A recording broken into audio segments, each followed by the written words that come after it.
Hi there. So I am live, and as the closer it gets to Christmas, the closer it gets to my holiday horror episode, which will be done just after Christmas for a specific reason. I have one holiday horror that's coming around Christmas time, so maybe I can talk a little bit about that.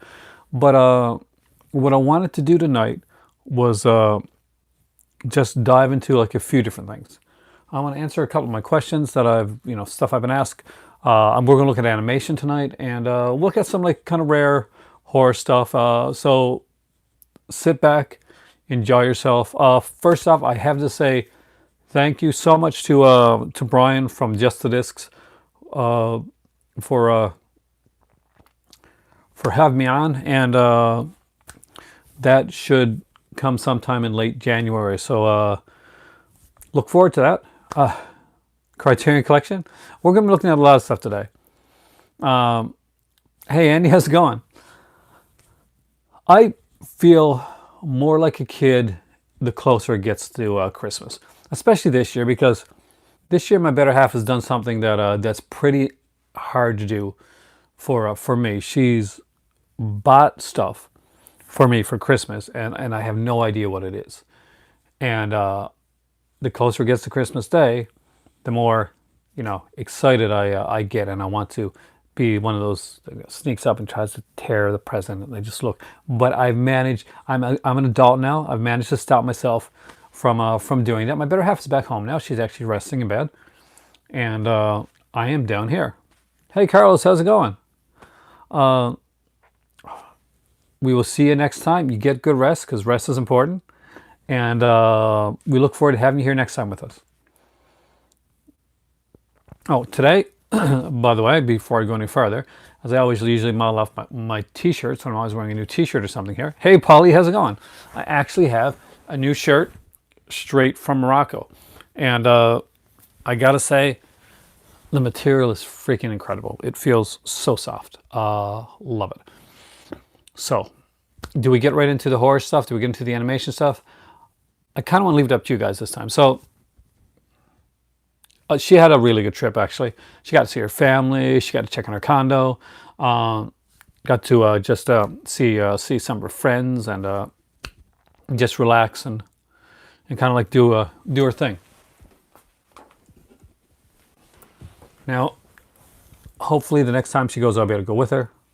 So yeah, I gotta get a vacation. I gotta get out of Canada for like at least a week, just to rest. And I have my faithful bubbly here. So, guys, what are we going to talk about today? So let's go into our comment section first, because I don't do this enough. I used to do this all the time, what I called my C section, and I would respond to comments that people made on the channel.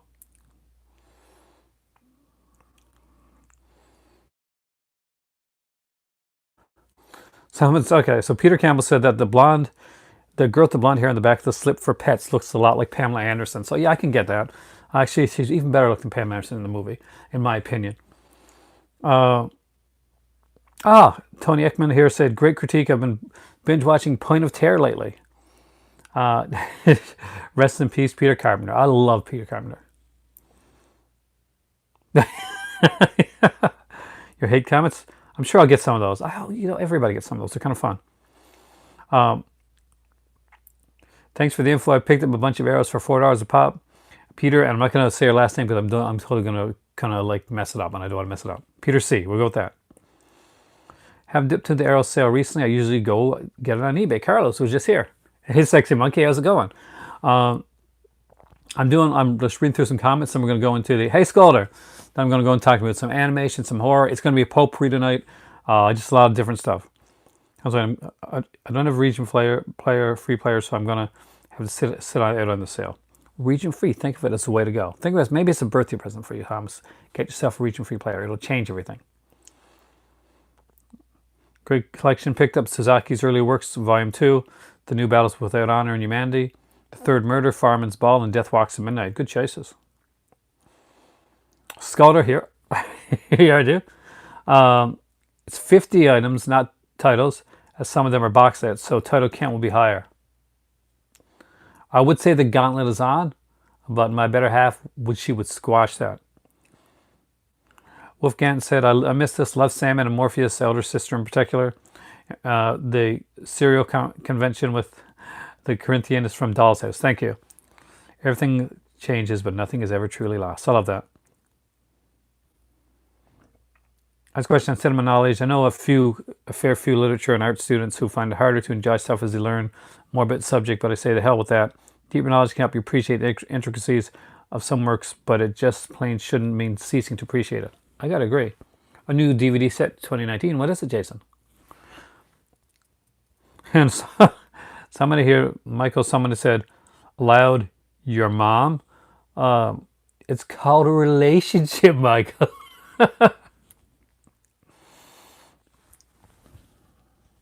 Some people have them outside of their parents. I'm sorry. But come on, that's a pretty sick bird. There you go. Hey, Michael, if you're there, hope you appreciate that. Because you got to go, you're gonna come up with something like that. I got to come back. So, anyway, tonight we are going to talk about a lot of different stuff. So recently, one of the big things that Vinegar Syndrome put out was Mausoleum, and I missed out on that. Now, I do want to buy their release of Mausoleum, but for right now, I guess I'll go with this one that I got right here. So this is an old like a BCI. I think it's BCI, right? Is this BCI? Is it? Maybe I'm wrong. Yeah, it is. I am wrong. Demos. Double feature that has Mausoleum and Bloodsong. Now, honestly, when I got this originally, I got this for Bloodsong because Bloodsong has Frankie Avalon as a serial killer. And you don't see that very often. So that was really, really different. And I would love to see Bloodsong actually get this is BCI, get an actual release from Vinegar Syndrome. Vinegar Syndrome recently announced that they were going to be doing some box sets coming up. I'm really excited about that. I wonder if one of them, oh, that's cool. I look at the inside, man. I do like the way that's done. So I kind of wonder if one of them is going to be like kind of their Dolomite box set that they mentioned earlier on. But I'm kind of hoping against hope, that one of them is an Ilsa box set, because I would really love to have an Ilsa box set. I'm not sure about anybody else. I'm a huge fan of those like cheesy, like Diane Thorne Ilsa films. Those are definitely high on my list. Yeah, as a serial killer. There's only a couple movies horror movies that he was actually in. One he was like Horror House or something like that. But this one here, he's a serial killer, and not just any serial killer. This also has like Annette Bauer, not the other Annette, but Annette Bauer, Richard Jacko from Grizzly, of course, and Donna Wilkes from Angel. So that's Bloodsong, by the way. And he's a murderer that uses what is it he uses? You don't say it on here, but he uses kind of like I don't know if it's a flute or something like that, some type of like or musical instrument that he uses as the killer. Kind of a fun film. And of course, Mausoleum has Bobby Breeze in it, so definitely worth checking out. And not only that, this here has and I think it's carried over into the Vinegar Syndrome one. It has the commentary that she did, so I'm pretty sure that's on the Vinegar Syndrome one as well. So that's until I can like quench my thirst with the Vinegar Syndrome, delicious Vinegar Syndrome's Mausoleum release, which is going to be Sans, the slipcover right now, because that sold really, really fast.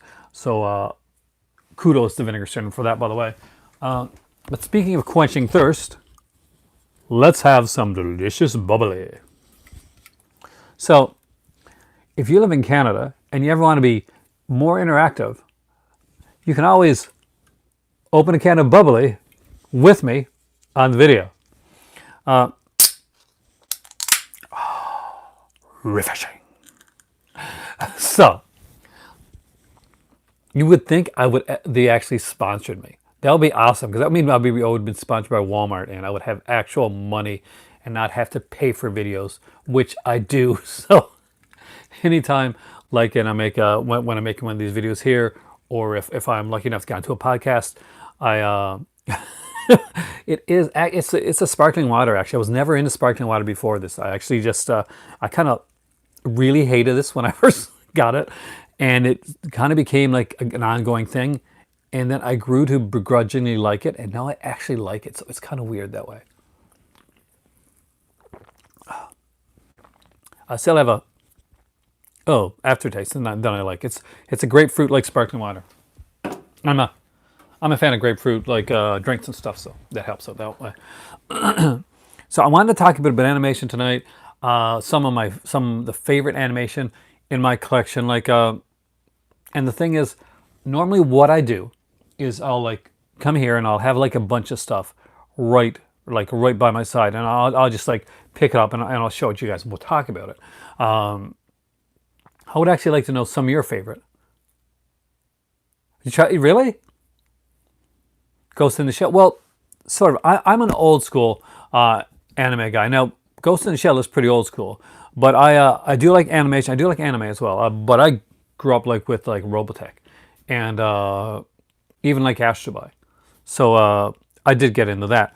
Now, my better half, her favorite anime of all time, and okay, I'm going to talk about animation, not just anime, just so you know, guys, is this one right here. And so we got the sets here, and these ones she has never opened, even because I think she had like back in the day before this came out, she had like the dubious like version of it, and this is the Mazinger Z.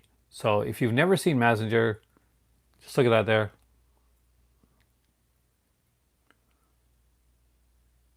It's your all-time favorite?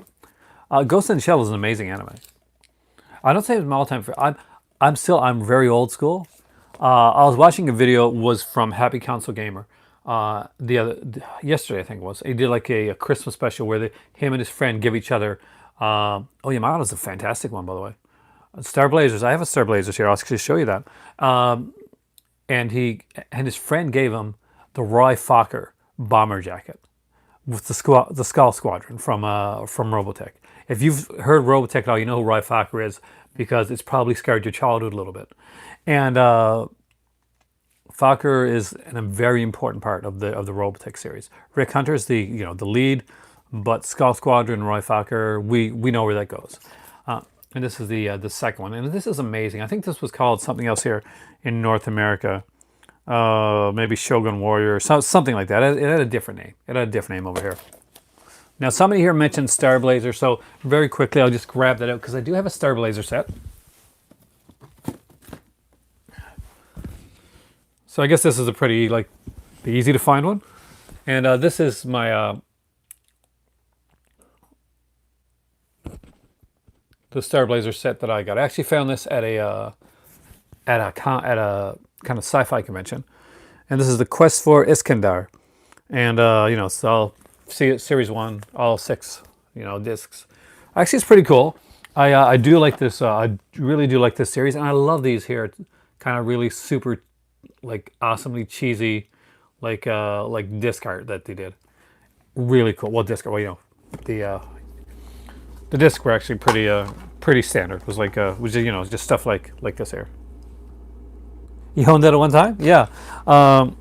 I can't let go of this because I don't know if it's ever going to come back out again. That's that was a favorite of mine. Now up there is my up there somewhere is my Robotech, but I won't get that one out right now. But I do have the Robotech edition that has the extra set as well. But I wanted to talk about other stuff aside from anime, like some of my favorite animation, some of the super cheesy stuff. Much like Dr. Woofula, I did grow up on Scooby-Doo and a lot of the Hanna-Barbera stuff. So that stuff has a very special place in my heart. So eventually we'll be looking at some Hanna-Barbera and some older kind of old school stuff. What's really cool about being right here is I can literally just go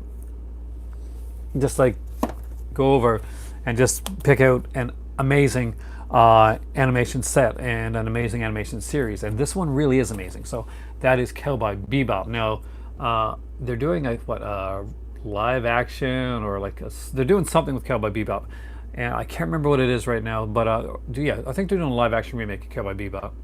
Now this is a really, really good show. What's really awesome about this, if you've never heard the theme song to Cowboy Bebop, it freaking rocks.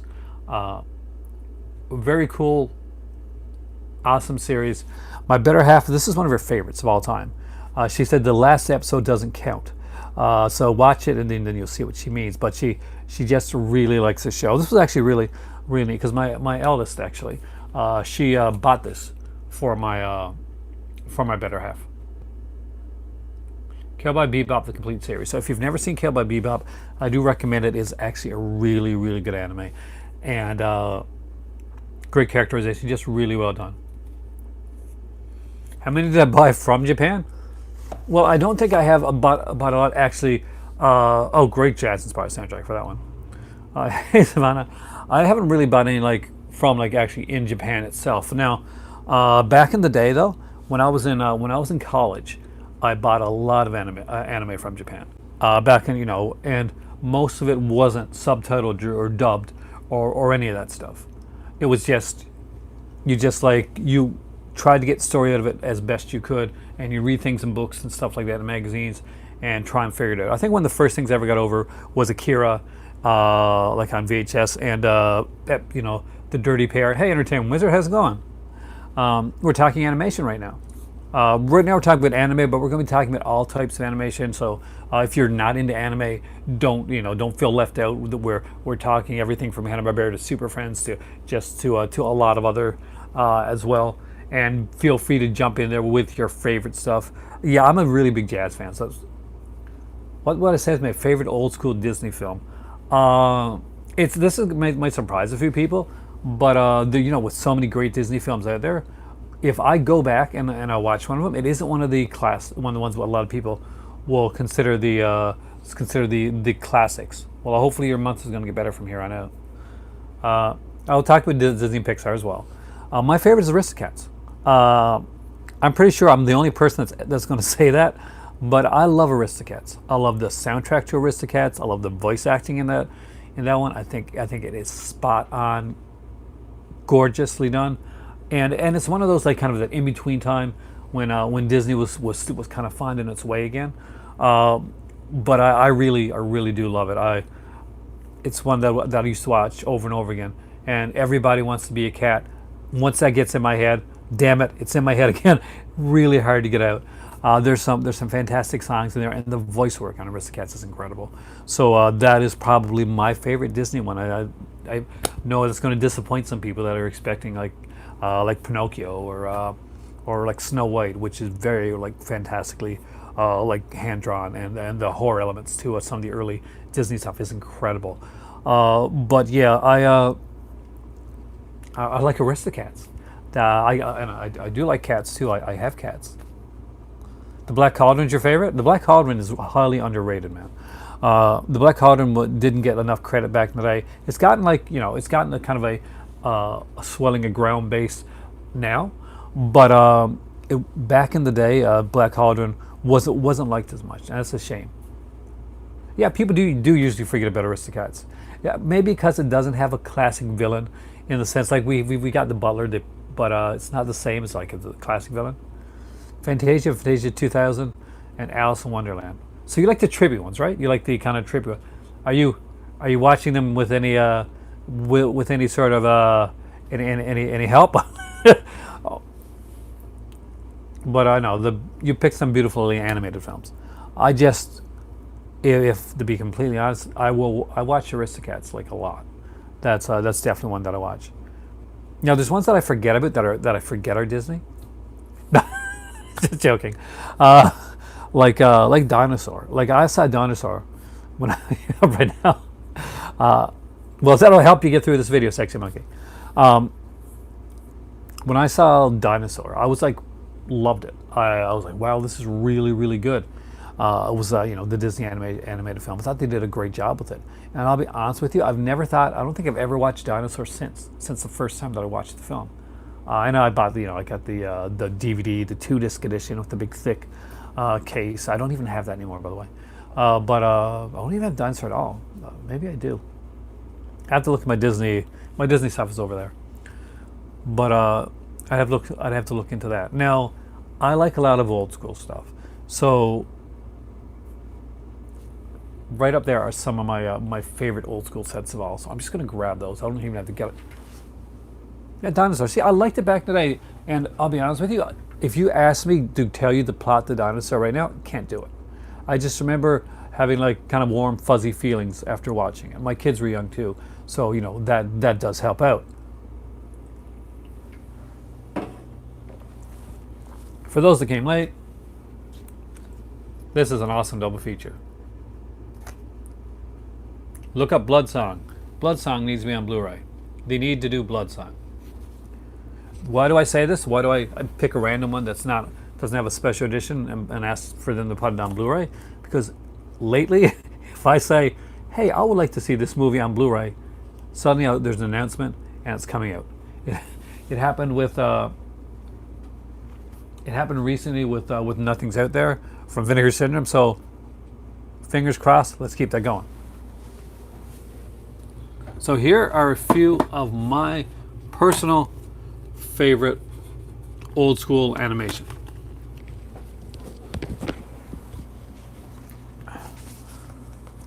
Now,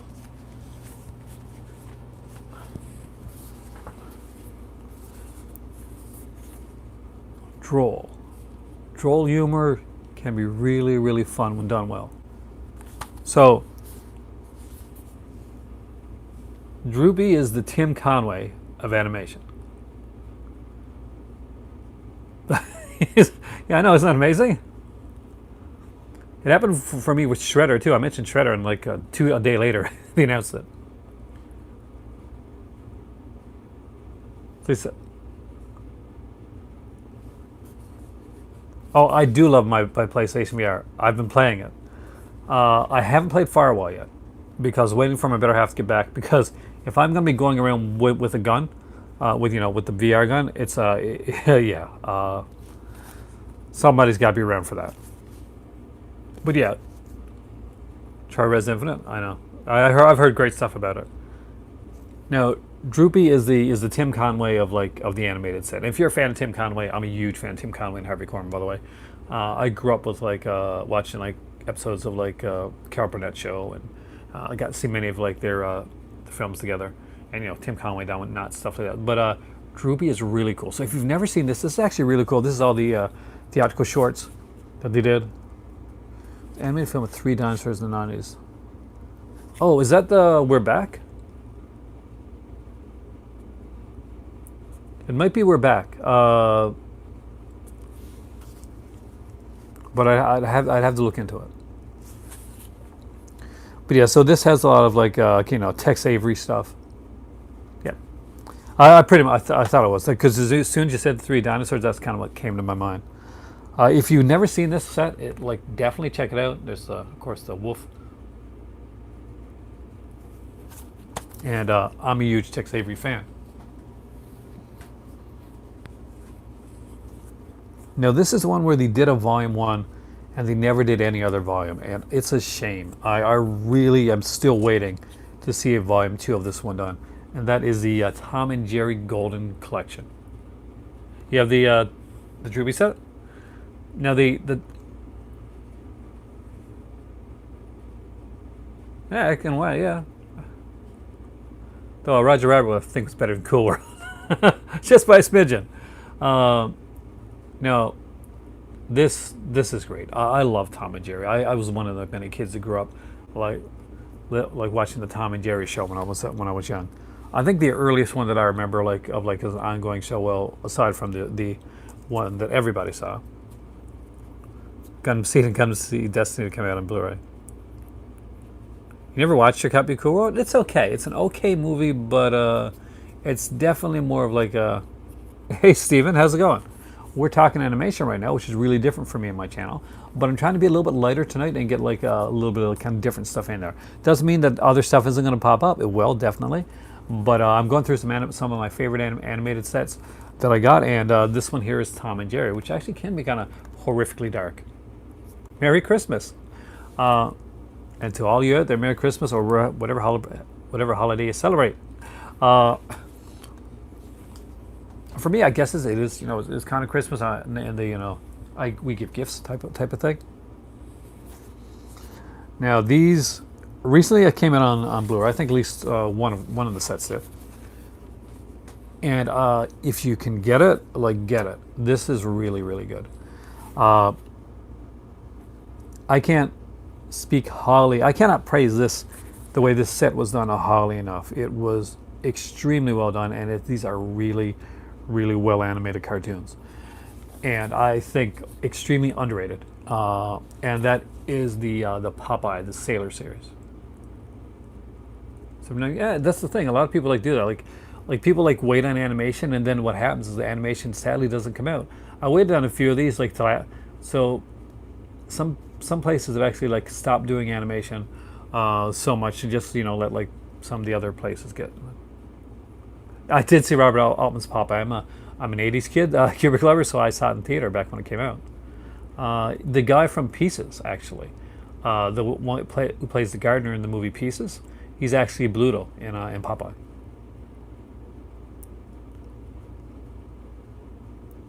Yeah, they have some really kind of weird, freaky themes. Now, this does definitely. There are some great sets on here, some fantastic like commentaries from different people. Uh, I cannot recommend this enough. But this recently came out. I think Warner Archives recently put this out on Blu-ray. At least the first set. So because when I say the first set, there were more. This is the 1938 to 1940, and this goes from the black and white into like the start of the color era. And as you can see, the features on this are incredible. Look at the animation. It's just amazing stuff.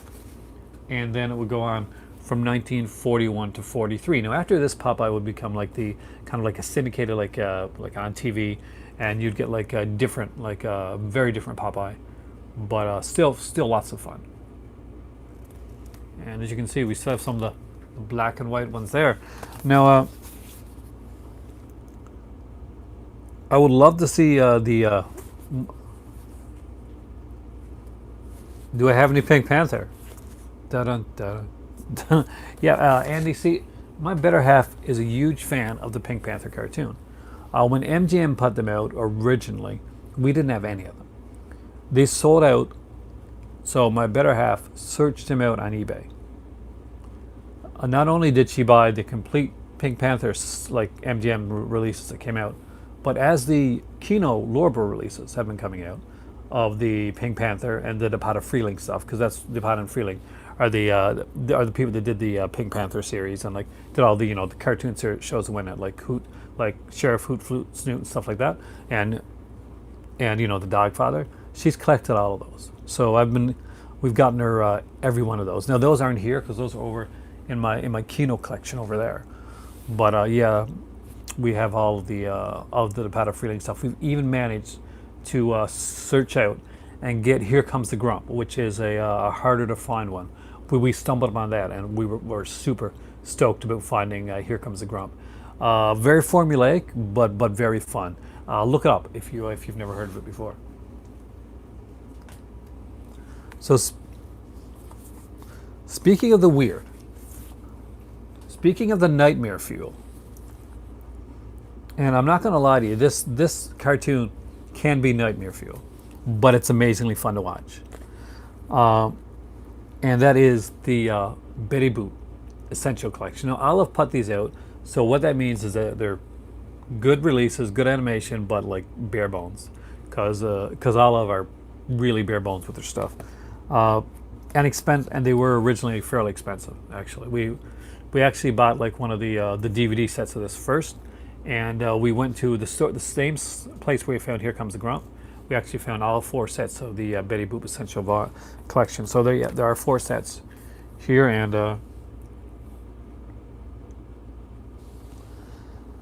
you just put like usually like 12 on a set too. So it's not really like a 12 cartoon classics. So they better be good quality if they only put 12 on a set.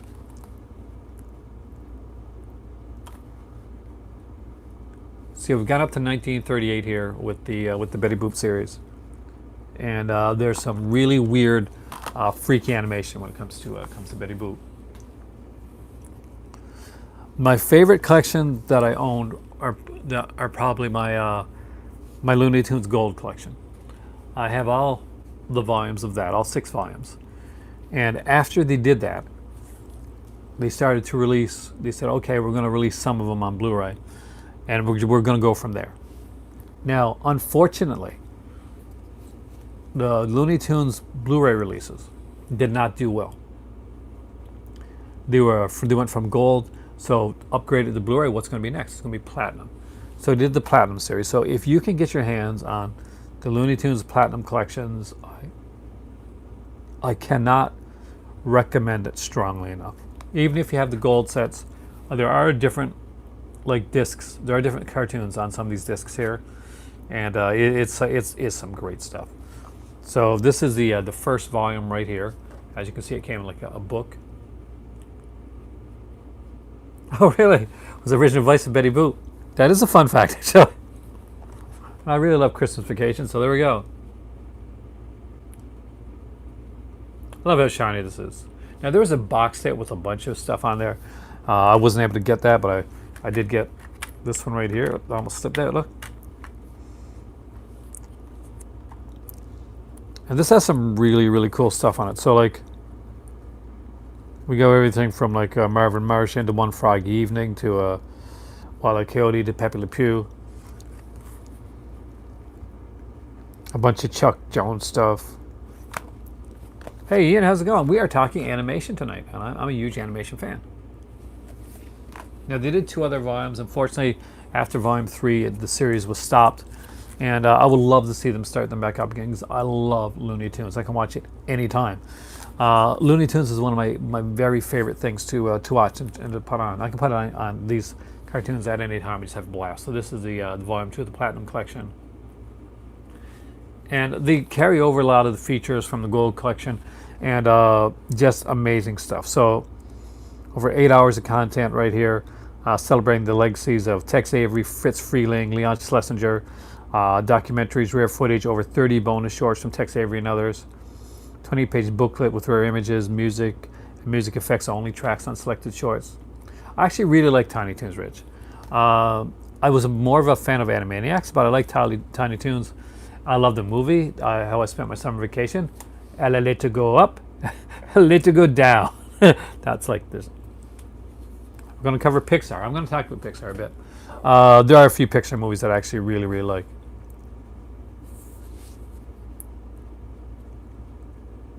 Yeah, Looney Tunes is the greatest of all time. This is where most people discovered classical music. This is where most people discovered opera. This is where most people discovered humor.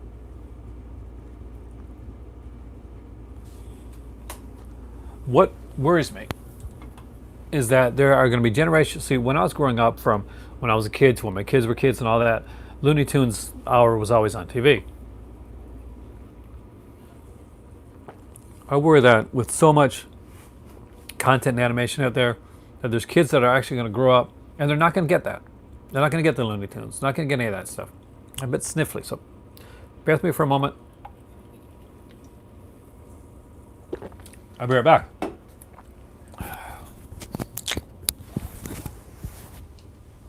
I have a cold.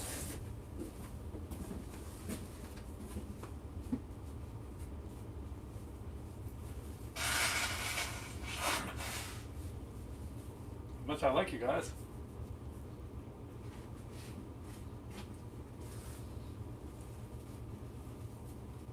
I don't think I like blowing my nose on camera.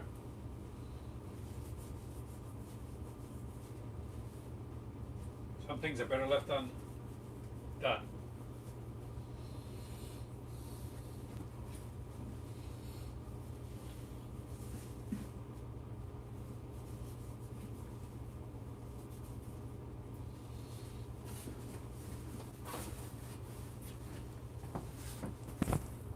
All right.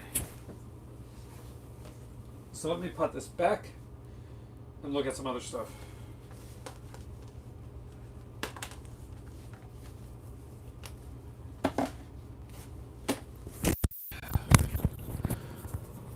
So you can actually hear me.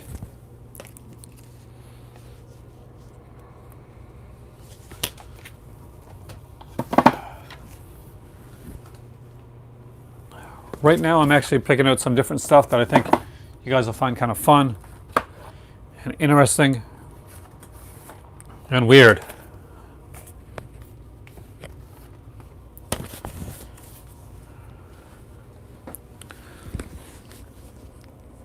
We'll get into Pixar and My Totoro and all those really good stuff in a little bit.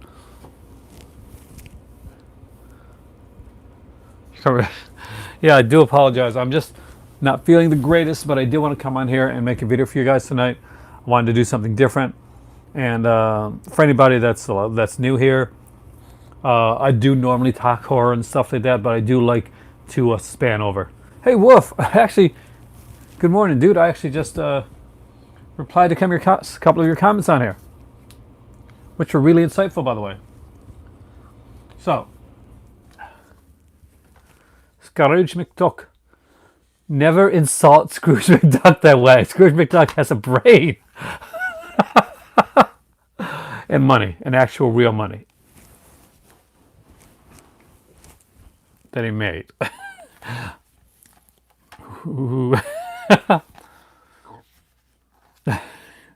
Only 4 days from getting the PSVR. Ah, you did good, Wolf. Ooh, you haven't played it yet? It is awesome, dude. So you're getting yours for Christmas. We were originally going to do that, and we opened ours early. By the way, guys, if you have a PlayStation 4 and you haven't got PSVR yet, it's really good, and the price point is becoming really, really good to get it. So here's a cartoon. You just subscribed? Oh, thanks a lot, Horror DVD. So, ironically, this one isn't totally horror. I did mention this kind of cool double feature, Mausoleum and Blood Song. I do want Blood Song to come out on Blu-ray, so I'm pimping this one, so hopefully somebody will see that. Oh, no, we did open it early, actually. My better half wanted it open before she went to Morocco. I love Scrooge McDuck. I do a horrible Scrooge McDuck, but I love DuckTales. I grew up with Carl Barks stuff. Barks? It's Barks, right? This is not Scrooge McDuck I'm going to show you right now, though. This is one of my, this is a cartoon that, it's way better than the film. And I really, really like this. Now, I can't talk Spawn without like getting into a little background with it. If you're familiar with Spawn, then you're probably like a '90s kid, or you were going to college at the time. Kind of really quick history lesson on. You cannot see the movie and just watch this cartoon. This is a really incredible cartoon. It's amazingly good. And this is a Steelbook edition. It does include the entire cartoon series in here. So every episode of the cartoon series is collected in this 10th anniversary edition. This is embossed, by the way. Oh, link your channel down below because if you've got a channel here, feel free at any time that you're coming into here to pimp the channel. Now, Spawn. Spawn is Todd McFarlane. Todd McFarlane is from Ontario. He's from Ontario. You'll watch the cartoon, definitely.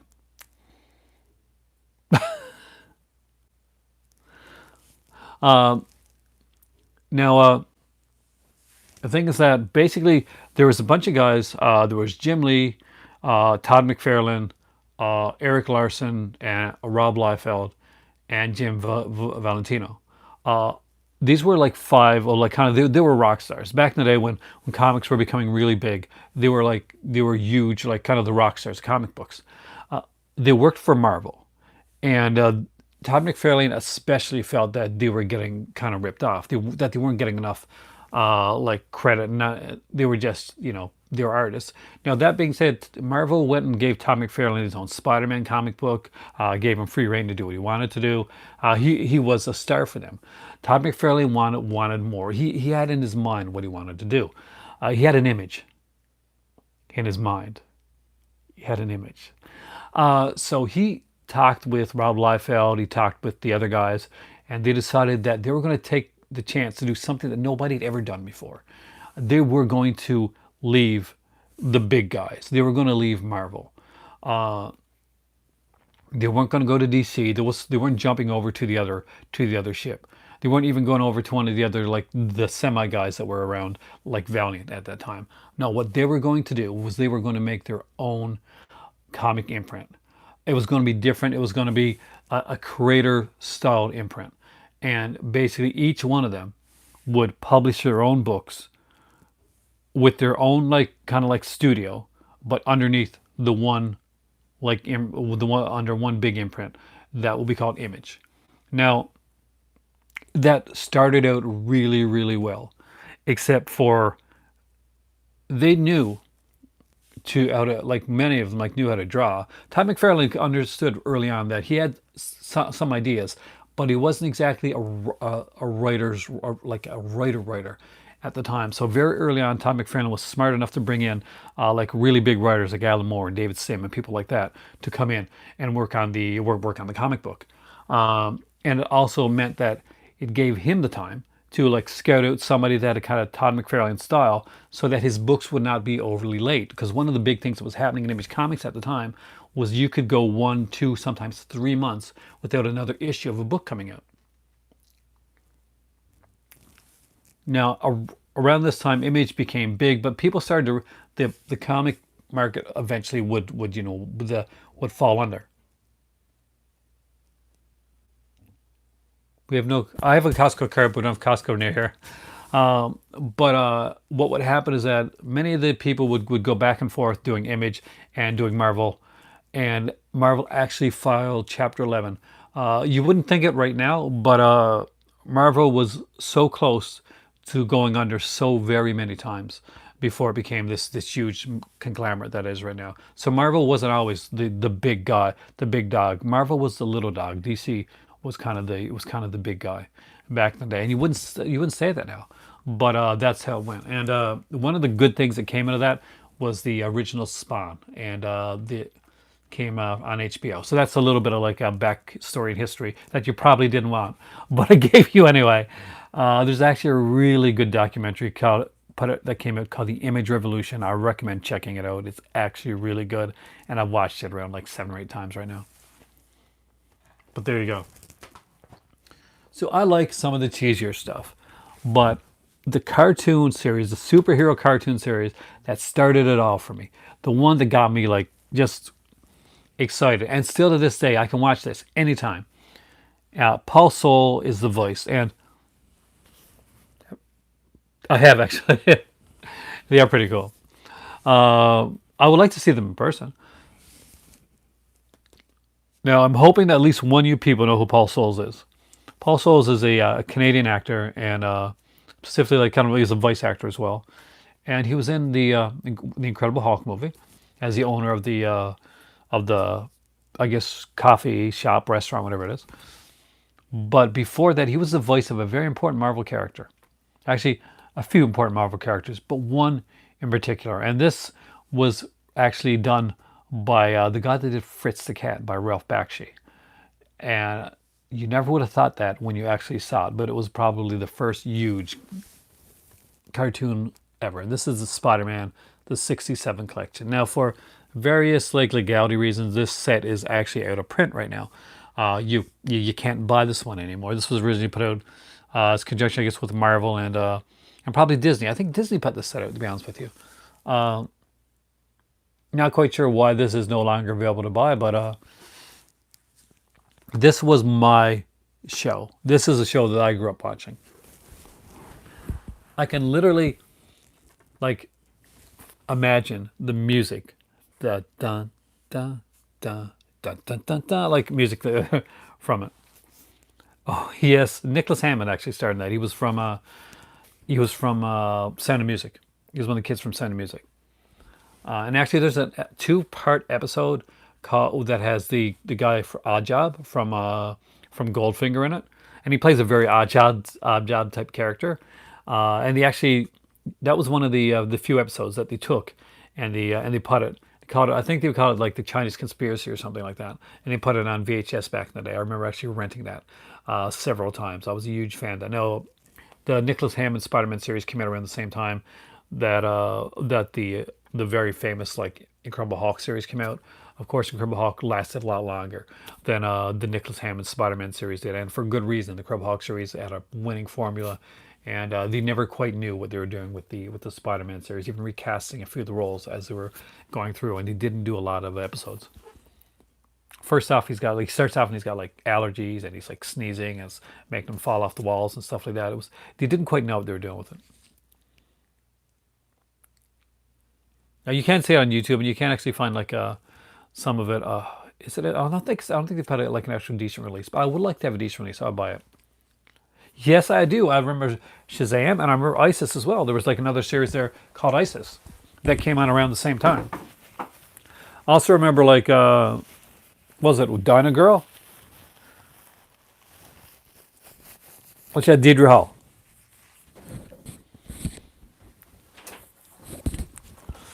But yeah, I remember Shazam. I remember that two actors played Shazam actually, which I did. As kids, you don't really pick up on all that stuff.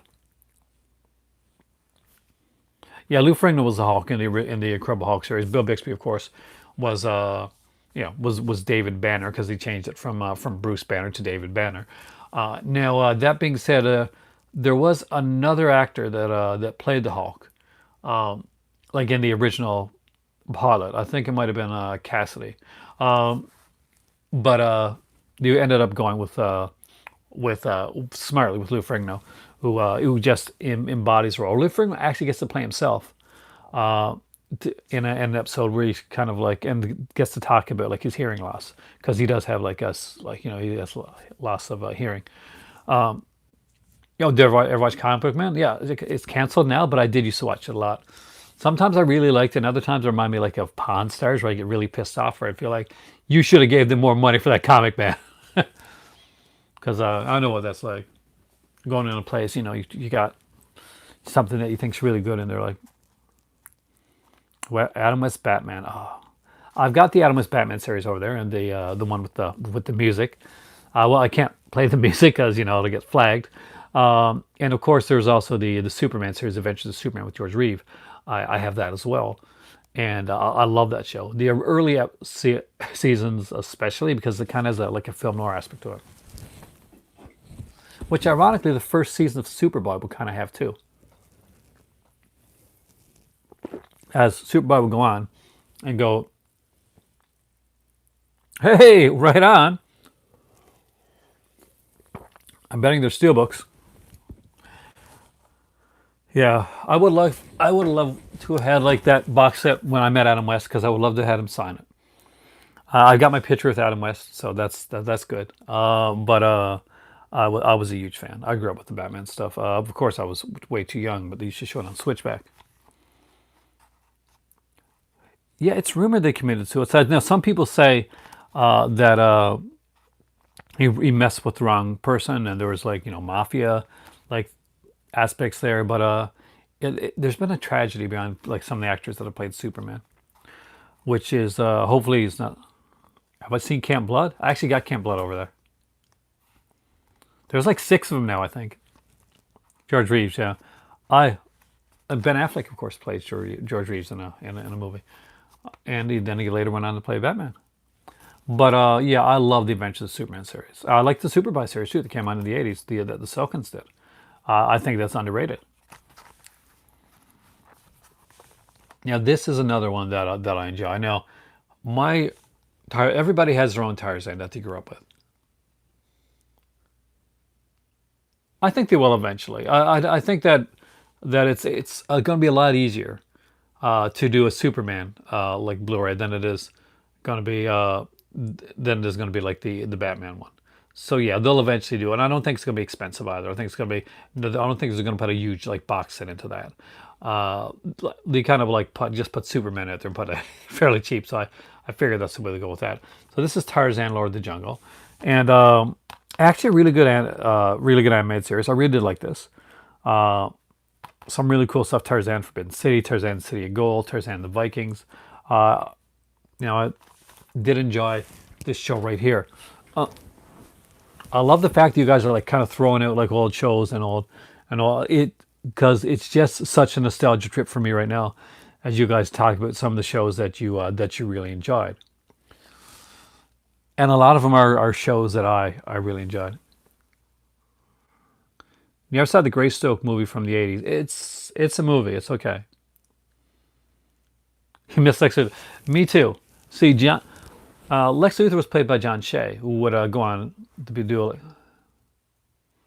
King of the White Lion. King of the White Lion was cool. Uh, I wonder where Disney got that Lion King idea from. But yeah, I was a huge fan of the original seasons of. I like Lois and Clark. That was really fun. But I hated that they killed off Lex Luthor and the whole clone thing. Yes, I have. I do have Manimal. Manimal came on in the early to mid '80s, I think. Manimal and Automan came on at the same time. They were they were put on to kind of later Thursday nights, and at that point, it was what was called Black Thursday.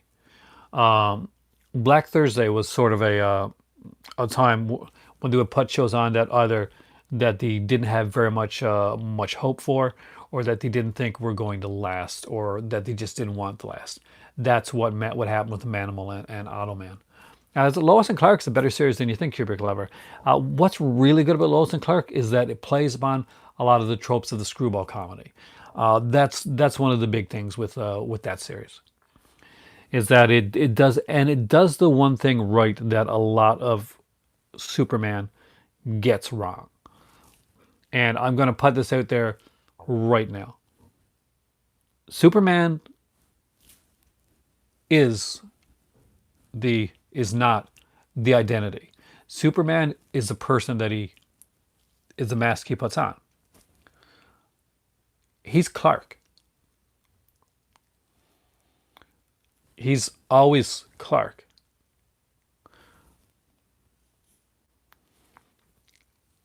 Batman, it's the opposite.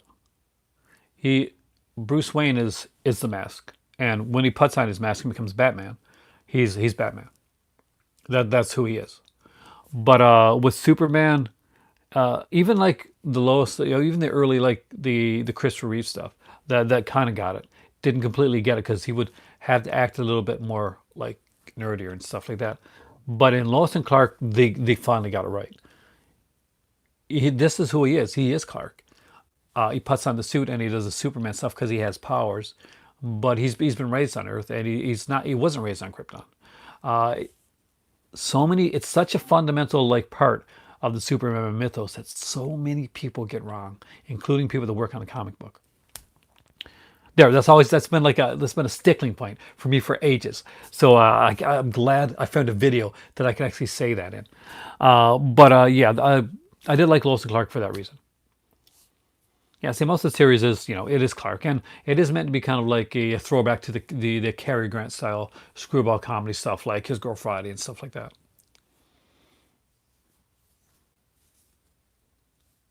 Superman ever been to prison? I'm pretty sure he has been.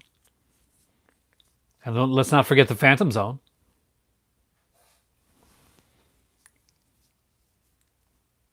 But if you want to see the best version of Superman, obviously you're going to be watching. I love the Superman. Oh, really? As much as I love the '78 Superman, I'm not gonna lie. As a kid growing up, Superman 2 was my favorite. That was they had the villains, like the real villains, and like he gets to tell Lois that he's Superman, and there's a big fight, and not all of it makes sense, but it's like a comic book come to life. Uh, so like a lot of people like will prefer the Donner cut, but I really think that it was a great job that they did. Meanwhile, at the Legion of Doom, Terrence Stamp was great as Zod. He was, and as somebody that has like just this amount of hair, I can always slick my hair back and with my beard and do like the if I ever go to a Comic Con and be like kneel before Zod, I could do that.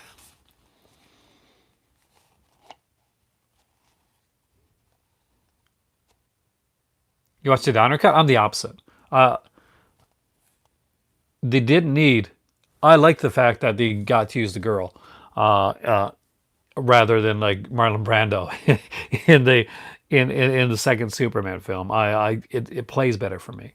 But I think everybody's got their own feel and taste to it. I kind of like I prefer the other cut to be completely honest with you. And I know like it's kind of a taboo thing to say nowadays because most people, when they talk about Superman, well, the Donner is the superior cut, for the second one because Donner had worked on it. But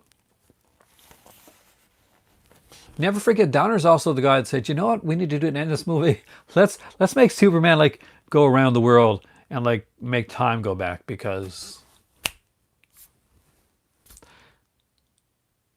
yeah, no, it's like I'm sorry, it's not a good ending. Um, and what is it with making Lex Luthor a criminal mastermind? It's a fun film. I mean, like it is what it is. Uh, but it's not. It's just symbolic. He does it. It's not like It's he spins around like we see this on the Flash TV series all the time. But it was I guess was a big thing back in the day. But the Donner cut is really well done. My opinion, when I originally came on here, Jesse, I had arguments with people over the Man of Steel. So Bob, you watch it, but I enjoyed it when I first saw it, and I still like the film overall. Though I do think there was a lot of mistakes made in the film. I think that they tried to make it edgy for the sake of being edgy, and that's never do something in a film for the sake of it. Uh, do it because it organically goes with the film that you're making. Now, again, this is just my opinion, but it did bother me that that they did that they did that. Now, it didn't bother me that Superman killed somebody. I think they could have went like much better ways with it. I thought it was a little bit lazy, but Superman killed people in the comic book too. But he's about hope. Superman's supposed to be about hope, and Man of Steel isn't about hope. They get like some of the fundamentals wrong. Pa Kent, they get extremely wrong. Well, I can see it falling asleep during like some of those films there, but give them another chance. They're fun little watches. Are they good films? Nope. They're fun cheesy films. Zack Snyder should not have been given the keys to that castle, man.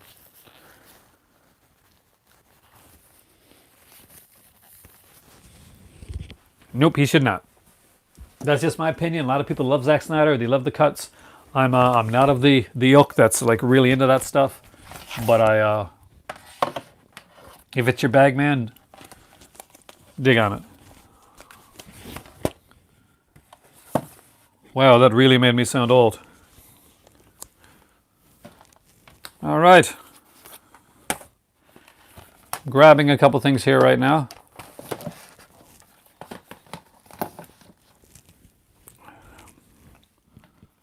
So, how many people cried during this movie, or at least mentally scarred?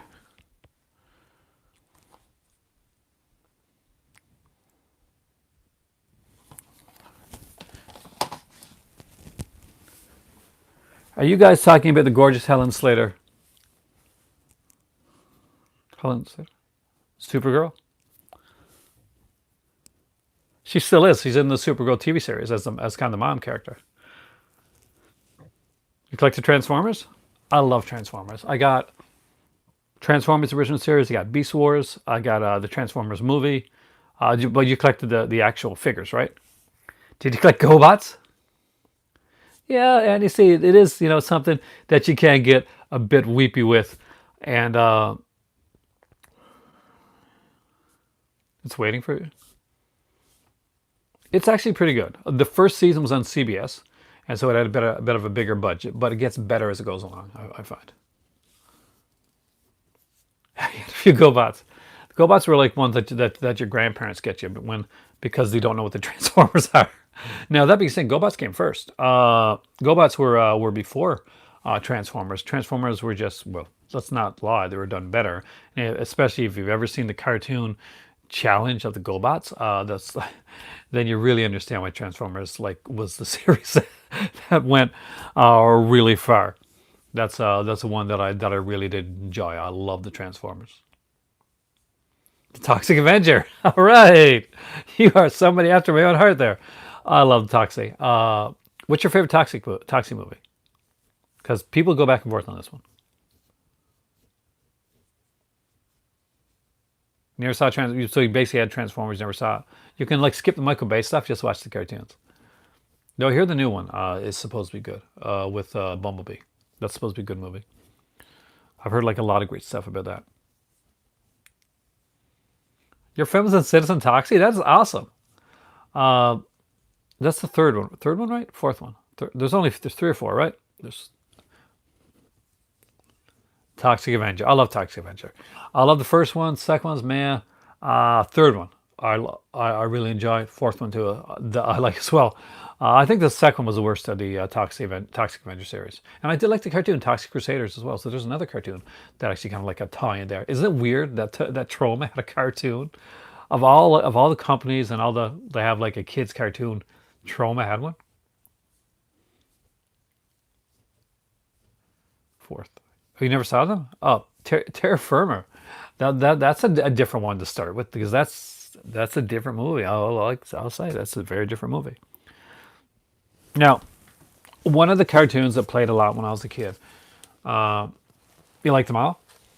That I got to show with minimal animation and like 5 minute episodes. I kid you not, 5 minute episodes. A lot of you are probably too young to have seen this, but this is Robin Hood.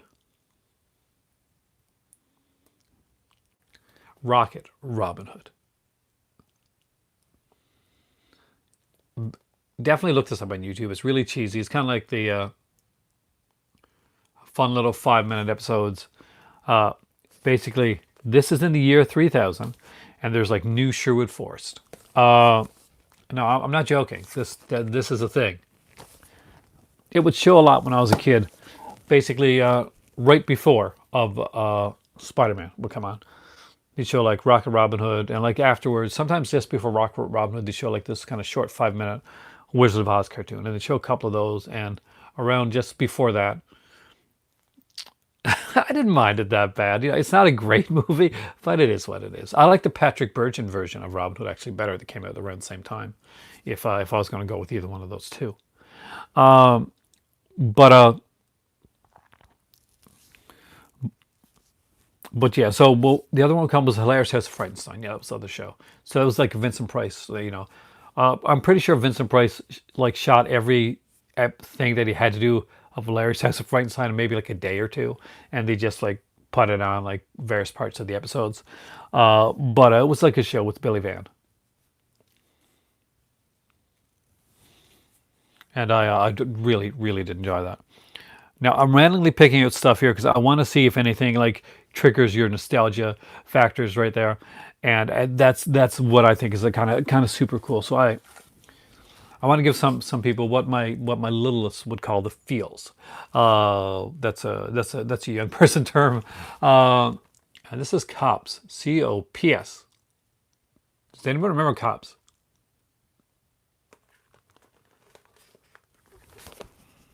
Fighting crime in a future time. Cops. I'm trying to remember what it stood for. Oh yeah, Central Organization of Police Specialists. See, it's great to have this type of stuff. Now this again is another Shout release. You remember Chips? I've got a season or two of Chips actually. With the original like guy, not the guy that came on afterwards.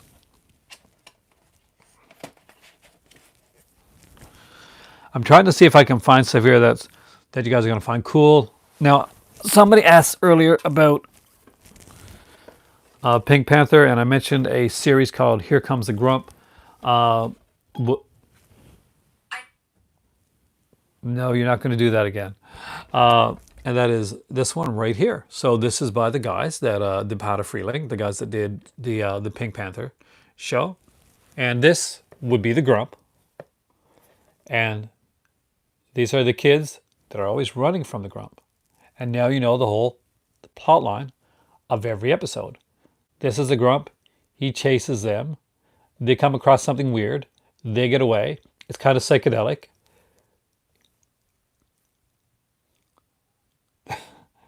Dude, you need to see the better Cops, Calder.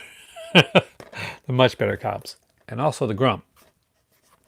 So yeah, if you've never seen this one, it's kind of cool. Uh, was a just literally fluked upon the show, and I'm not gonna lie, we're super proud that we found it. I have that too, actually. It stinks. Not the show, but that's what was his thing.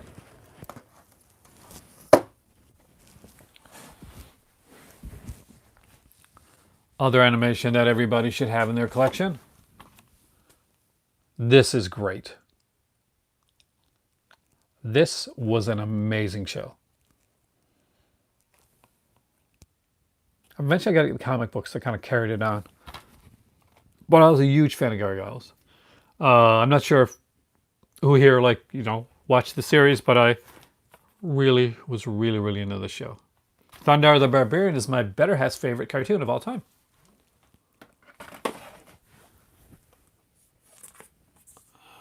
It's right here. Thundercats, I have most of that as well. I don't have any Dr. Cats. There's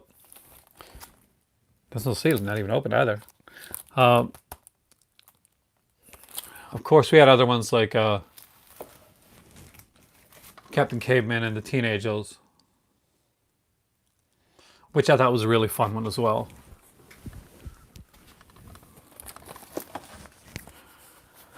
Every They don't make cartoons like they used to, do they? Every year we watch the Halloween Tree.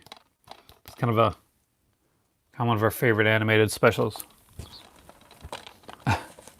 My better half is also a huge fan of Jabberjaws. Do I have Hercules? I don't have Hercules, actually. I really do need to get that one. There's a few that we're still definitely. There's more than a few that we're still missing. I do have like Space Ghost and Dinoboy though. I actually did like that. You know, when it was serious Space Ghost, not Space Ghost Coast to Coast. But I actually do have Space Ghost Coast to Coast as well. Because I did like a lot of the early Adult Swim stuff that was out there. I'm up here right now because I'm looking at some stuff that I want to show you guys. Early stuff that I do think like deserves like a mention. The Ruby Spears Superman series is probably my favorite like version of the Superman cartoon. What I think really makes this one good, the Halloween Tree is amazingly fun. Is that they do like kind of like at the end of every episode they do like the family album of like of Superman, and they go from right when he's like a baby to right on up, and it's like little short segments in every episode, and they're really cool, and they add a lot to the series. Of course, if you like kind of the weird wacky stuff, then you cannot be without Plastic Man. Scooby-Doo, are you? I have that. I have the what do you call it? The van, the original Plastic Man. I've actually got two of those in case something happens to one of them. I'm not even joking there. I do remember the Littles. I actually grew up. I was in grade I think it was in grade 7 when the Littles came out. It was around the same time that Saturday Supercade was on TV, and Menudo was playing in the kind of like in between like Saturday morning commercials. Long live Scooby-Doo, definitely. But yeah, this was a really fun one. Plastic Man. I really like this. And they actually tried to do like a new series of Plastic Man. The pilot episode is on here, and it's super cool. Scrappy gets too much hate. Scrappy became worse later on. Now, I think my opinion is that Scrappy, the way that he was originally done, actually helped save Scooby-Doo. Because Scooby-Doo was getting a little tired at the time, and they really didn't know what to do with it. When they brought Scrappy on, the original first season with Scrappy-Doo, actually, it garnered like better ratings. It got more viewership and more eyes watching Scooby-Doo again.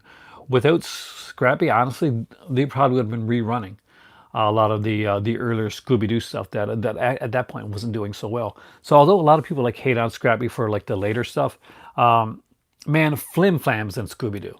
Flim Flam. When Flim Flam's in Scooby-Doo, Scrappy is not the one you hate on. You hate on Flim Flam because Flim Flam sucked ass. That's my opinion anyway. Of course, you guys have seen I've shown my He-Man set many times here, so I'm not going to get into that again.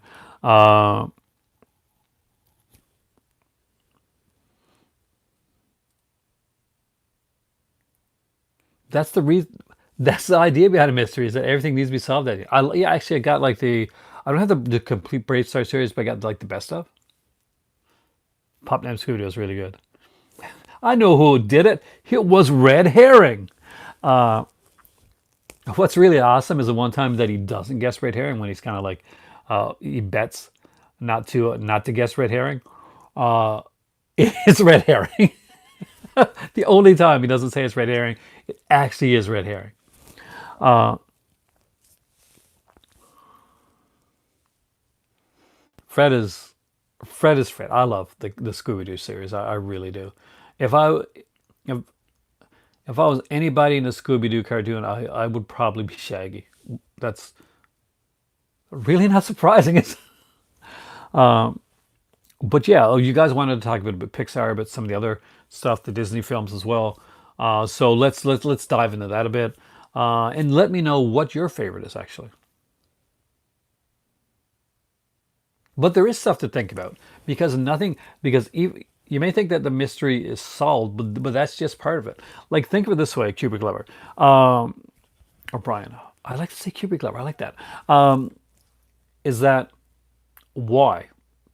We know we you find out at the end of Scooby Doo. Okay, I did it to keep people away, or I did it to do this, but it's never that cut and dry. As a kid, for me anyway, I always would think about like the motives behind the motives, the reasoning beyond that, the kind of the ambiguity, because there's only so much you can get in a 22-minute cartoon. Um,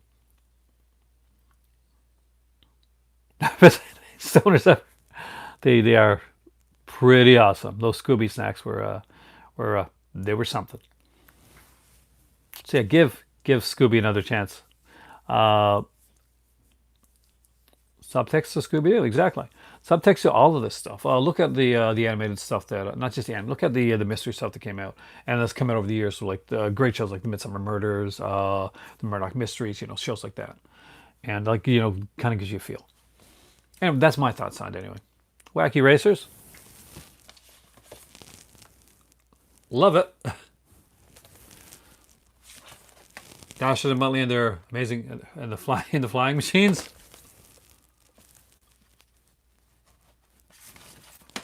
Pairs of Penelope Pit Stop. Yeah, my better half, huge fan of these. We went on a wacky racers like marathon ones. We also love the Scooby, the Laugh Olympics, which are really super cool. I was giving you guys a chance to talk about like anything like animation or Disney or Pixar, uh, or anything like that. That oh really? We're on a book on. So right now, before I go into anything else, before I go into any other topics or anything like that, I want to give you guys a chance to actually give some of your thoughts or some of your like on some animation that you think I'm not talking about right now. The Nero cartoon movie. I don't remember it. Obviously, are you talking about Rocky and Bullwinkle? Oh, it's all right. I'm a huge Rocky and Bullwinkle fan.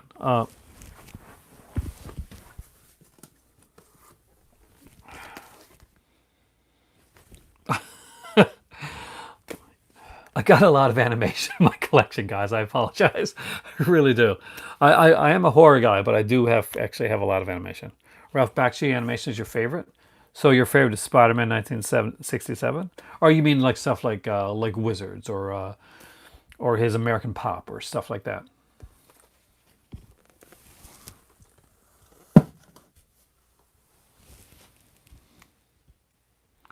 Mighty Mouse.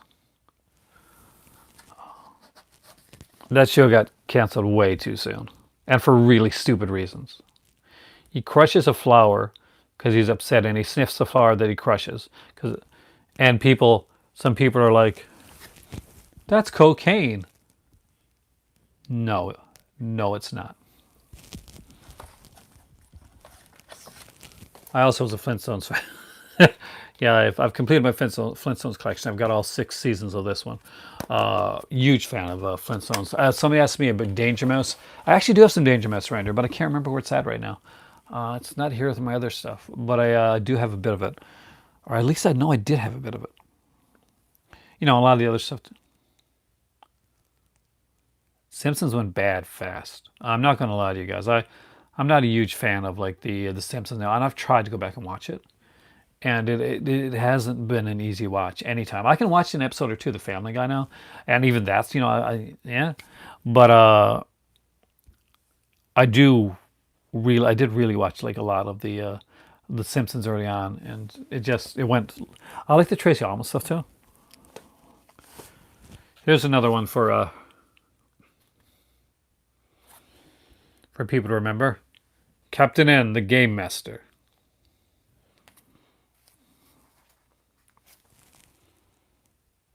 This was actually a really fun show. You got like King Hippo from Punch Out, the Eggplant Wizard from Kid Icarus there. We got Princess Zelda in this one. It's just a lot of cool, fun stuff. Their etiquette line. Oh, that's right, because Coonskin was going to be done, wasn't it? The, Voltron. My better half actually has a huge Voltron in her office. She's pretty awesome. Mask, I do remember. Do I have Mask? Actually, maybe I don't. I really do need to get Mask. I did like that show. Yeah, my better half's a super geek like me. She has like a huge Voltron in her office, and you take it apart, and it's all the different characters from the Voltron, like all the different vehicles and that. So she's yeah, I'm very proud of her for that. She's even got like a some Grandizers. Grandizer was her favorite. Was one of her favorites. She loved Grandizer, and she has like a Grandizer figure. They're super expensive nowadays. So I have talked about all I can on animation, unless you guys bring stuff up. You had the mask toys. That was super cool. The toys that there's a couple of toys I've always wanted that I never got, and one of them was the Bionic Man action figure with the bionic eye. One of my friends had it. I wanted it so bad. But the other one was the Captain Power and the Soldiers of the Future toys, because you could actually, you had the toy and like you'd shoot at the bad guys, and the bad guys could shoot at you, and your figure would like follow, would like hit after you got so many hits. The figure would like just pop out of your of the figure. I do have the Star Trek animated show. I do like it, and I think actually it was a good follow up to the Star Trek series, and they were able to do things that they probably didn't have the budget to do on the original Star Trek show. And I really wish they would went on and did a little bit more of that. So I did enjoy the Star Trek series. I was a, you had it? Oh man, I would love to have had that. I got to be honest with you guys. I was really a little bit nervous to come on here and talk animation, because so many of you guys are used to me talking boutique labels and horror and stuff like that. That to do something kind of out of the norm was a bit of a chance for it. It was a bit bit iffy, and I didn't know if anybody was going to stay and watch or like it. Uh, that's So I did feel a little uncomfortable when I started this, kind of wondering if people were just going to tune out in droves, to be completely honest with you. So thank you so much for actually staying here and actually kind of like getting nostalgic with me. Rough email. It kind of is. But you get a lot of those like that. Some of those stuff that like Woody Woodpecker. Friday the 13th, the animated series? Was that ever a thing? Or did you just want that to be a thing? That'd be kind of cool though. But how would you go with that? That's definitely more of a Spawn HBO type of series than it would be like. Because I can't imagine like a Scooby Dooish like Friday the 13th series. Uh, One of my favorites growing up was Woody Woodpecker. I loved Woody Woodpecker. I remember Walter Lance like opening it much in the same way that Walt Disney would back in the days of like the Disney Walt Disney Presents show. I I love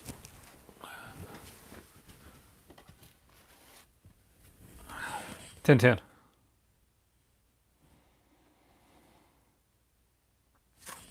Was I going to show some Disney and Pixar? Well, I got a few Disney and Pixar, but I was going to actually let you guys talk about Disney and Pixar, uh, and let me know what you guys think of some of the films. I got a lot of Disney and Blu-rays and a lot of Pixar stuff. But Tintin's special for me for a couple reasons. One, I went to school for journalism, and I take journalism very seriously. Iron John I loved. And two, if you've ever seen my hair, sometimes I'm on here. I swear to God, it's like Tintin and Captain Haddock had a child, and that child is me. Haven't seen it? You really got to see Iron Giant. It actually is really, really good. And you know another one that doesn't get a lot of credit that's actually way, way better than people give it credit for? That's Big Hero 6. Not enough people have seen Big Hero 6. That's actually was a really good one. Bedknobs and Broomsticks, Angela Lansbury. I love when people say some of the different stuff. Now, I have quite a few like Disney things, so I'm going to just like take this out for a second. Toy Story made me cry a bit. Toy Story 3 made me cry a lot. Because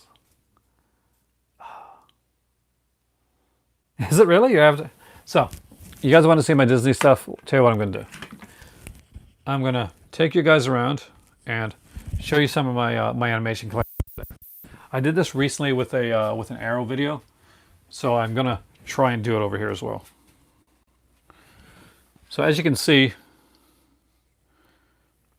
there's a bit of animation over here. So we're going to go down a bit. No. Toy Story 3 is actually really, really good. And the ending brought it full circle. As you guys can see, I've got a lot.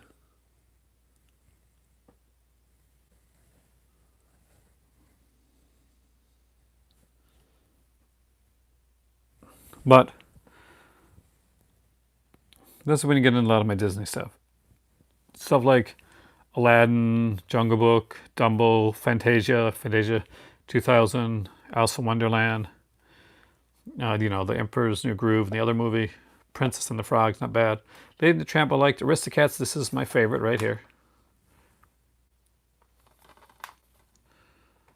O'Malley the Alley Cat. Up made me cry at the beginning.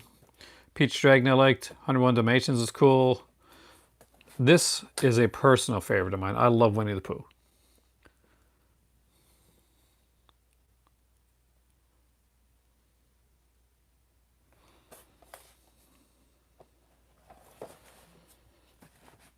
Some of the greatest like Disney animation is right here though, in Pinocchio, and some of the most horrific animation as well.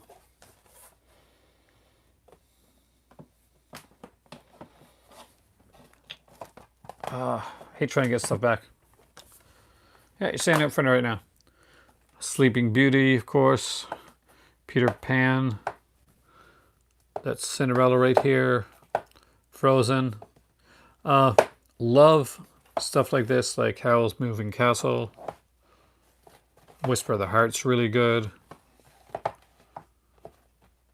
Of course, the classic Ponyo.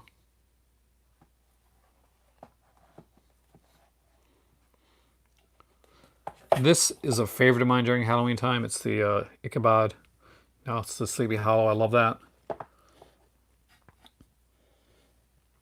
So end up with a lot of like different like Disney animation. So that's some of my Disney animation to let you guys see there.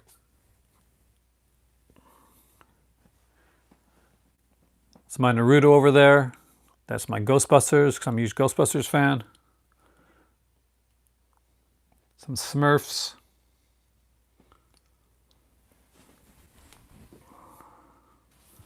So Winnie the Pooh Christmas lights. That is so cool.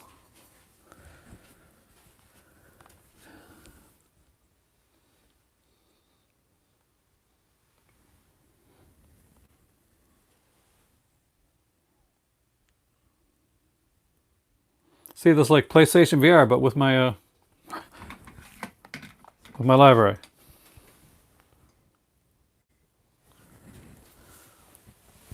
There you go. Hope you guys enjoyed that. The real American hero. As you can see, I'm sporting the original G.I. Joe beard.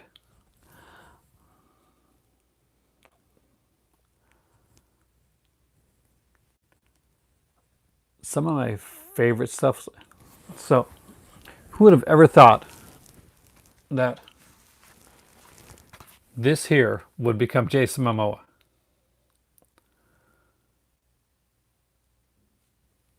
The seahorse looks a little bit more badass than Aquaman does in this one right here. I do actually. I got a Captain Harlock here, but I don't know where it's at. Uh, I don't have the movie though, the later movie that came out. The live action one. Though I have seen it. I saw it on pay actually at the time. I actually paid to watch that one. But yeah, we have a lot of those cartoons. That might be over in Morocco actually. We got a few over there. But yeah, this is the original Aquaman. Aquaman's cool. Maybe not that cartoon isn't the greatest, but Aquaman is a lot cooler than people give him credit for. Aquaman's one of the darker cartoons too, because people always like. I think a lot of people come into Aquaman like seeing things like Robot Chicken and stuff like that, and they get like a lot of and Family Guy, and they get a lot of Aquaman jokes from there. Like so, a lot of people don't actually. I've heard people like on Facebook and stuff. Aquaman. Oh, how can Aquaman be badass? How is Aquaman like a character? Aquaman's son gets killed. Yeah, that's something that happens to Aquaman. Aquaman's son gets killed early on by his villain. He murders his son. This is an early. This is not a later like Aquaman's edgy now comic. No, Aquaman was one of the first characters to have like something serious like that happen, and still he comes out pretty okay afterwards. But in Adventure Comics, Aquaman's son is murdered. What would happen later on when Peter David got a hold of him? Aquaman will lose his hand. Uh, the early Aquaman comics are actually not bad. Look, the Adventure run's actually pretty good. You don't like I think the Lion King's okay. I'm not sure if I'm gonna want to watch. It's not something that I was really into, but it's not my. It wasn't like my childhood. Uh, it was a child. Was another it was another generation's childhood.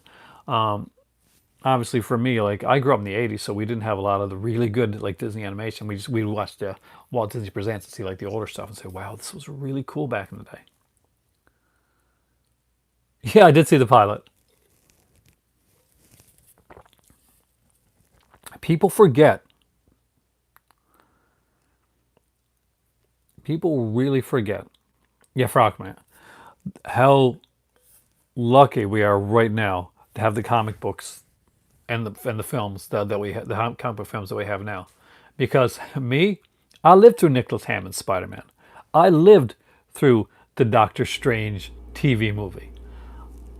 I saw both Red Brown Captain Americas, and I see people come online and they complain like, this didn't look exactly like the character. Why isn't Venom doing their? Why isn't Venom? Wasn't Spider-Man? Why isn't the Spider-Man origin of Venom like, part of the whole film? Slap, slap, slap. You're lucky. We have good animated heroes right now. Yeah, and Jessica Walter's fantastic. Jessica Walter on the Google Doc list. Yeah, no, that was a movie. That's all I go with. It was a movie.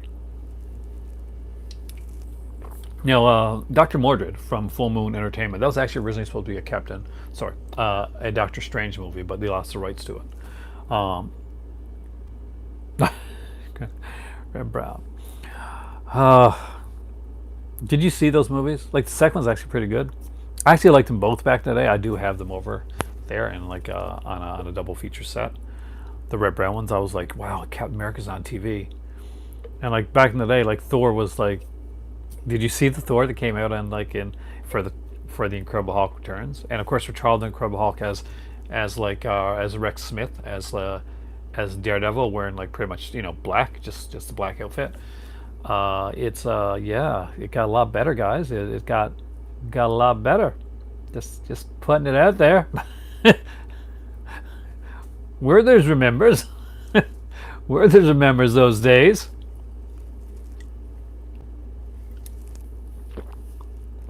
I think I must have spiked this with something. Because, man, somebody spiked this with something. Oh, really? Did you? I've seen it a few times. Bruno Mattei's Captain America. that would be something. Is that actually a thing that I have to look up? I remember Three of Adam, which and Three of Adam as Captain America, the evil Spider-Man with the switchblade, because that's a thing. Look it up. I'm not joking. Three Dev Adam. Uh, kind of like Turkish Captain America with the evil Spider-Man. It was so weird. Or the Bollywood version of like Superman, where Superman, flies around singing with Lois. That is also a thing. Yeah, I'm a fountain of bad movie knowledge. That's some of my favorite stuff. So I did want to talk some horror stuff before I got off here tonight. Now we have been on it for 90 minutes, and I do work tomorrow, so I'm not going to be on here for a late. I'd like to do a very late show. Already here, it's almost like 2 o'clock in the morning. Batman on Captain America. Yeah, I can see that. So, oh yes I did. I saw it. It was painful. It was a cross between Big Brother and pure crap. Uh,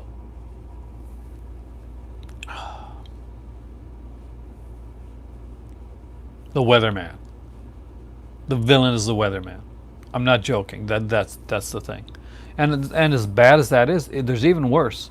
There's the 1970s, like two craptastic, two like special, like Justice League specials that came in, and one of them's a roast, a Dean Martin style horrible celebrity superhero roast.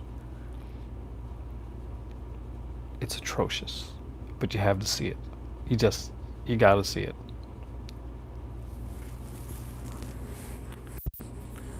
And with that, and I have one thing to say. Yeah, you got to check it out, Andy. Just look it up. I think it might be on YouTube as well. I think Warner Archives put it. Uh, and it's pretty bad. There's a lot of superheroes and Hawkman's in it. Oh, you will not. Oh, those Dean Martin roasts are fantastic. Cubic Lover, you know what's not fantastic? Bad superhero roast. Yeah. And with that, guys, I have to say goodnight. I've had a blast here.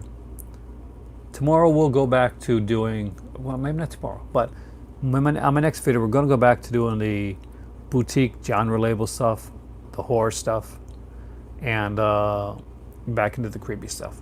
But for one night, just one night only for right now, we did a little bit lighter stuff. We got to talk about all our childhoods and all the stuff that we loved, and maybe look back on with nostalgic glasses and still think of it as good, or take off the nostalgic glasses and realize, ooh, maybe it wasn't as good as I thought it was. But it's still fun. It's still fun. And I like that. I enjoy that. So with that, guys, I am Aaron. Thank you for joining me here in the movie library. And for everybody that came in, you are the movie club, and you are what make this awesome. You guys rock. And I'll see you next time right here in the movie club. I promise, guys. For you guys that came in new tonight, we do talk horror and stuff like that, and Vinegar Syndrome. So just keep an eye out and come back, because you'll get a lot of that. You'll get a lot of cheesy stuff. Go watch Things. That's kind of your initiation. 1989, and really cheesy.